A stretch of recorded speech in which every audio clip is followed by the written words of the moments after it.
சந்திச்சிருக்காங்கன்னு உங்க செய்திகள் மூலமா பார்த்து இருந்தீங்க. சந்திச்சிருக்காங்க. எனக்கு அதுல எல்லாம் ஒரு இது இல்லை. அந்த வியூக வகுப்புகள் எல்லாம் எனக்கு பெரிய இது இல்லை. இந்த நாட்டை சிறப்புற ஆட்சி செய்த எங்க முன்னோர்கள் எல்லாம் இப்படி வியூக வகுப்புல எங்க தாத்தா பெருந்தலைவர் காமராஜரோ அல்லது பேரறிஞர் அண்ணா போன்ற பெருந்தகைகளோ, அதுக்கு முன்னாடி இருந்த குமாரசாமி, நம்ம தாத்தாக்கள், நம்ம தாத்தா ஓமந்து ராமசாமி ரெட்டியார், இவங்கெல்லாம் இப்படி வியூக வகுப்பாளர்களை வச்சுக்கிட்டு என் நாடு, என் மக்கள், என் நிலம், என் காடு, என் மலை, இதுல எதை எப்படி செஞ்சா சரி வரும்னு தெரியாத நான் அப்புறம் இந்த வேலைக்கு ஏன் வரணும்? சொல்லுங்க, நீங்க சொல்லுங்க. ஜெயங்கொண்டத்துல யாரை நிறுத்தினா வெல்லலாம்? இங்க யாரு? இங்க அரியலூர்ல யாரு? பெரம்பலூர்ல யாரு? திருவண்ணாமலையில செய்யாறுல யாரு? யாருன்னு இது கூட தெரியாத நான் எப்படி?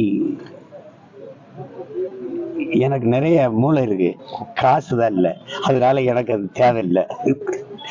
அது நீ எத்தனை வியூகத்தை வச்சு என்ன பண்றது? கத்தரிக்காயின்னு தாழ்ல எழுதி பயன் இல்லை.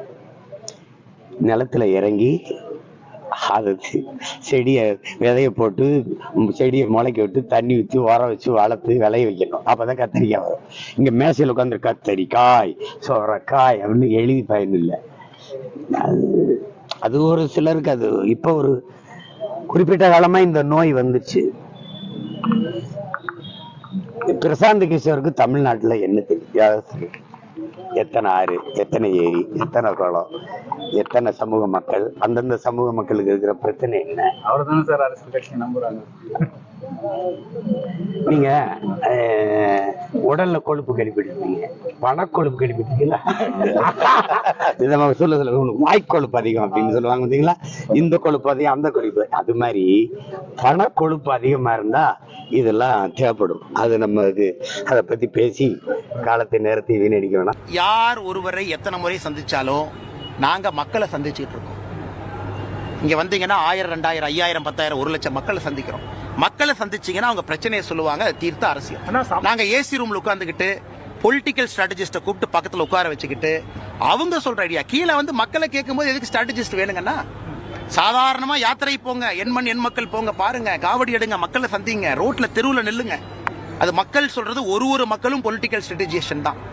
அவங்கள கேட்காம ஏசி ரூம்ல உட்கார்ந்து ஒரு ஸ்ட்ராட்டஜி போட்டு நம்ம ஜெயிச்சிரோம் யாராச்சும் நினைச்சாங்கன்னா அவர்கள் வருகின்ற காலத்துல அவர்களுக்கு மக்கள் சொல்லுவார்கள், என் பிரச்சனையை நீங்க பேசுங்க, என் பிரச்சனையை பேசுங்க. என் பிரச்சனை இல்லாம எங்கேயோ இருக்கக்கூடிய ஒருவர் வந்து அவர் 4 பேர்த்த கிரவுண்ட்ல வேலை பார்க்குற 4 பேர்த்த பிடிச்சி அவங்க 4 பேர்த்திட்ட போய் சர்வே எடுக்கிற பசங்க எல்லாம் யாரு? மாச சம்பளத்துக்கு வேலை பார்க்குற பசங்க. அவங்களுக்கு பசியோட அருமை தெரியுமாங்கன்னு? ஒரு ஏழை மக்களுடைய பிரச்சனை தெரியுமா?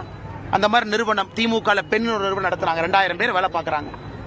தமிழ்நாட்டில் யாரெல்லாம் MBA படிச்சிருக்காங்களோ இன்னைக்கு பெண்ல நிறுவனத்தில் வேலை பார்த்து அவங்க போய் ஒப்பீனியன் கேட்டு அதை கேட்டு முதலமைச்சர் நடவடிக்கை எடுப்பாராமா.